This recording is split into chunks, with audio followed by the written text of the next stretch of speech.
Hey guys, and welcome back to my channel, or welcome to my channel if you're new. Hi, I've never done that in my videos, but today is a different day. Today, your girl Julietta finished her associate's degree.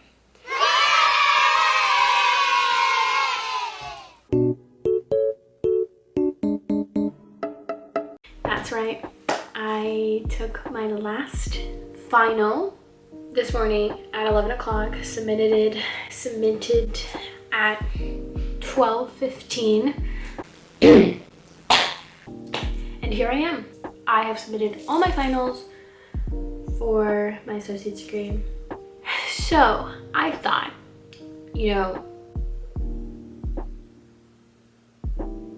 I was trying to figure out what I was going to film for this week, and I just didn't really know. And then I remembered I finish tomorrow and I get my first degree.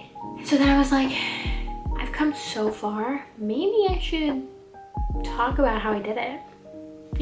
Give some advice to younger kids who are probably just entering high school or are in high school and just need a little bit of guidance. Or if you want to just hear my story and how I did it, then you're welcome to do that too. But I just thought it would be really cool to just talk about it and let y'all know. Also, I'm wearing my Avenger shirt, so it's a good day. Also paired it with these pants. So I also want to point out this video is going to be a little bit different than what I've normally posted on this channel. Editing style, talking wise, you get the gist. So without further ado, you guys know why you clicked on this video. It's in the thumbnail, it's in the title. Here's how I graduated with my associates in 1 year at 19. So let me crisscross applesauce because I'm comfortable like that. Also, I'm really out of breath, so give me 1 second to catch it.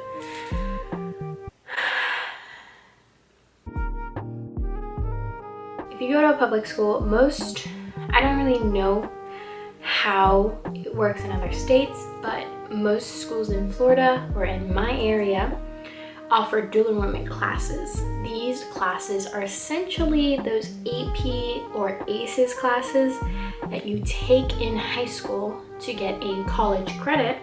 Instead, you take the classes at the college and it counts as your high school grade, but also starts your college transcript and it goes into your college classes, degrees, whatever. So I started taking dual enrollment classes after my brother told me about it. He said, listen, I didn't do it in high school and I want you to do it. Look into it, figure it out. It's gonna be a really great opportunity. And so I did it. And my first class that I took was actually an English course, which was in the summer of me going into junior year. They offer classes literally for middle schoolers. So if you're interested or something, I don't know how it works, but you can start as early as freshman year of high school. I think that would be suitable. Maybe if you're a little bit scared. I would recommend starting it summer of sophomore. I know it's a very scary thing. I was terrified of going onto my campus. That's why I started with online classes. I took an English class, which is the first general education class that you have to take in English, the English bubble. I said bubble, but I did this. So I took that over the summer, passed it with flying colors, and then I started college algebra in fall semester of junior year. But I actually graduated high school with 32 college credits, and that included 1 AP class, which is AP psychology, so that gave me 3 credits for college, I think. And I took ACE thinking skills, which I believe gave me 2 or 3 credits for college. I initially graduated with 32 college credits. Now, it's not all from dual enrollment classes, and that brings me to my second points. So before I get into an additional way to earn college credits, I want to talk about something that happened to me while doing this. A big disclaimer if you don't know much about dual enrollment classes and they're offered at your school. do a lot of research, and talk to your guidance counselor. I know they're not 100% the best to help you with school. Most of the times I've had a lot of people come up to me about dual enrollment. I do want to make this disclaimer that if you do start taking dual enrollment classes, know that your college transcript has already begun.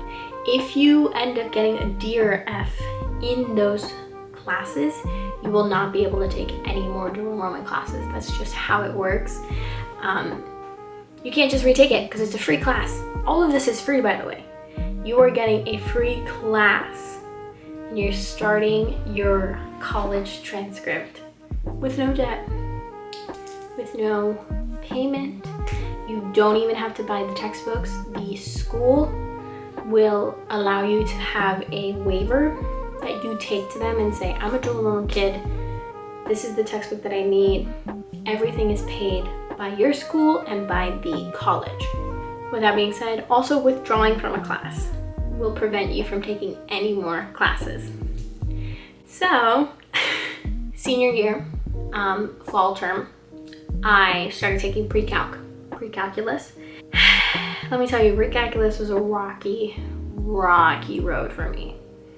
My teacher was not the best, and it's not my fault because I did a lot of research.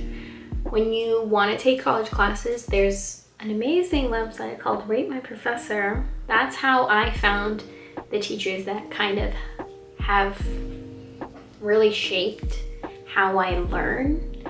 And I do extensive research into those professors, making sure that I read all the syllabus, making sure that this professor, will actually teach me. So this professor seemed, I only had like 2 options, and this one seemed the better of the latter. Is that the term? I don't really know. So I started taking her, and midway I was failing terribly. I had gotten 2 Fs. I didn't know my grades. She didn't post any, so I really didn't know where I was. I just knew I wasn't passing this class. So, to my surprise, this teacher was leaving. I don't know what happened. She just told us that one day it was her last day. And so I took this upon myself. I withdrew from the class.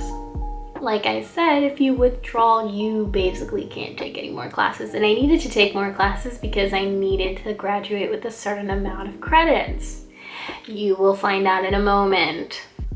Created an email, said what was happening, and I went to administrations and I found someone who actually helped me. She was in charge of like the dual enrollment students, and she started talking to me about what I could do, how I could appeal it, which is something that I really need to do. And she also told me about some scholarships that the college gave out to high school students. Wrote an email, and I was able to appeal my withdrawal because of the whole situation. And I was able to take my last 2 classes as a high school senior in spring term, which allowed me to continue my progress and receive a scholarship for my college. So something that I have learned to do is, like I said in the last point, is to do a lot of research. Sorry, I was trying to mainly talk about scholarships and as well as research on the colleges that you might be thinking about if you're not choosing to take the university route. But definitely go onto scholarship websites, go onto the school website, apply for everything and anything, because the more that you apply for, the better your chances are, especially if there's some that require things from high school. So definitely look up those things, go through it, and this is basically what happened to me. I actually went into the administration of where I would take my college classes, and lovely lady who told me how to withdraw my appeal, my withdrawal, also told me about a scholarship I had to pay for my college classes when I actually graduated high school. This scholarship required me to finish and graduate high school with 30 college credits. With then, I just applied, said that I was going to graduate 32, and I received it, and it paid my classes during a year. Something that I didn't really touch base on was the fact of SAT scores and taking it. If you're like me, I'm not very good at standardized testing. I've never really was, and I'm not gonna tell you my SAT score because it's not important, but I know that some states do give scholarships out based on, you know, a very good certain grade of an SAT score, or score, not grade, and that's okay. If you're really focused on that and you want to get into a good university, go ahead. But I'm mainly not focusing on it because it's not necessary towards these certain scholarships that just require whatever. So if you're definitely like me, then take a look at those scholarships. Try to find something that really suits you. Because I know that not everything is dependent on an SAT score. However, most things are dependent on GPA. So that's something that I strived for in high school, but I just wanted to add that note about SAT scores and having to reflect on colleges and stuff. How did I graduate high school with 32 college credits? Not only did I take the dual enrollment classes, but I also found something called a CLEP test, which is a standardized test. Yes, I understand we're not all geniuses. Standardized testing is not for everyone. So the CLEP test is basically a standardized test that focuses on one subject. For me, I took Spanish. Basically, if you passed with the lower grade, you would get 4 credits. If you passed with the highest grade, you would get 8 credits. I made it on the dot. I don't remember what it was. I think it was a 68. And I passed with 8 credits. Literally the actual score I got. It's definitely worth it if you're someone who wants to bypass the classes as general education, let's say Spanish or English or whatever your skill is. I would recommend it to be able to get those credits, and it's just a way to get along, get through it. Let's do it, chomp chomp, you know? That's why. So that's how those 8 credits were a very big part. Without those, I wouldn't have graduated high school with 32. So 32 is a good number because I did it. Money's a big factor in this whole thing. Getting the scholarship and going and getting my associate's degree in the long run will have saved me loads of money. And I'm very grateful for it for several reasons. So you may be on board, you may be wondering, you know, I want to do this, I want to get it done, I want to start taking classes during high school, I want to, you know, kind of find and research and do all this. Great, I'm proud of you, you're doing great, you got it, it's a good idea, don't doubt yourself. But you may be wondering, how did you do it? I literally planned it out. I'm not a person that takes a planner, can write everything in the planner, and then, you know, every day I'm gonna check my planner or my calendar or something. This is how it would basically work. I would think about what classes I wanted to take, how my year would go, you know, fit in work with that, and then that was it. I didn't stress out, I just did it. And I don't know how you are, but you just gotta have to find your little corner of the sky, you know, and think about what you're gonna do, how you're gonna do it, elaborate, create a plan, something. After graduating high school, I started in the summer of 2019. I think it was at the end of the summer, so it was an express, is it called express? Express course. And I paid for those classes because the scholarship doesn't cover summer. So that really helped me. So I only took 2 classes over the summer, and then I ended up being a full-time student from fall to spring. So I took a total of 9 classes because I had to take a lab. I had to take at least 4 classes, and I also needed to keep up my GPA for my scholarship. So then I took 4 classes over the spring, and that's how I did it. So you really just have to be a full-time student, and you have to commit yourself if you want to get done early, but I essentially did that in 1 year. So this video was really hard to film for myself because I'm not good at keeping topics. I literally just say whatever comes out of my mouth. But I really just want to end the video with, don't let anyone tell you what you're doing is stupid.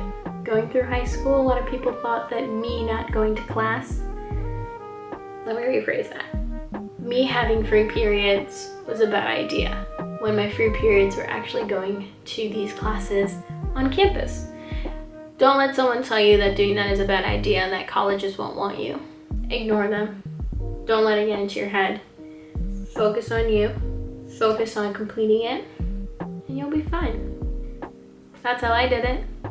I didn't listen to anyone, I did it. So I think that's about it. I think that's everything. But I hope all of you watching are safe and wherever you are happy and keeping yourself busy, whether it's watching YouTube, watching your favorite creator, watching a TV show, watching a movie. P.S. Go look at my story movie reviews on my Instagram, link in bio. Whether it's spending time with your family, whether it's being alone. I hope you're happy, safe, smiling, sleeping, eating. So I hope you guys enjoyed this video. If you did, hit that like button. If you haven't already, go subscribe. I'll appreciate it very much. If you want more videos like this, let me know, because I've got a lot of wiseful stuff. Wiseful? But I will see you guys in the next video. Bye guys.